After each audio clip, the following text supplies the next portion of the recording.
நீங்கள் உங்களுடைய ஆளுநர் பதவியை ராஜினாமா பண்ணிவிட்டு நீங்கள் என்ன எலெக்ஷன் மக்கள்கிட்ட ஓட்டு வாங்கி வந்தீங்க.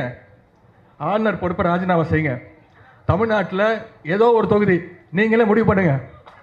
உதாரணத்துக்கு உதயநிதி ஸ்டாலின் சொல்கிறாங்க, ஆளுநர் பதவியை துறந்து விட்டு ஆர்.என். ரவி அவர்கள் எங்களோடு தேர்தலுக்கு போட்டியிட்டோம். இப்போ நான் சொன்னது நல்லா இருக்குமான்னு பாருங்கள். உதயநிதி ஸ்டாலின் அவர்கள் எம்எல்ஏ பதவியை துறந்து விட்டு யூபிஎஸ்சி ப்ரிலிம்ஸை பாஸ் பண்ணட்டும். நான் அரசியலை விட்டே போயிடுறேன். அண்ணாமலை அரசியலை விட்டு போயிடுவான். எம்எல்ஏ பதவியை துறந்து விட்டு உதயநிதி ஸ்டாலின் ஒரு சாதாரண டிஎன்பிஎஸ்சி எக்ஸாமை பாஸ் பண்ணட்டும், அல்லது சிவில் சர்வீஸ் எக்ஸாம், ஏன் குரூப் 4 பாஸ் பண்ணட்டும். ஆனால் ஃபிக்ஸிங் எதுவும் பண்ணக்கூடாதுன்னு, டிஎன்பிஎஸ்சி எங்கிட்ட இருக்குன்னு சொல்லிட்டு ஃபிக்ஸிங் பண்ணக்கூடாது. குரூப் 4ல வெற்றி பெற்ற அரசியல் விட்டு விலகுறேன்னு அண்ணாமலை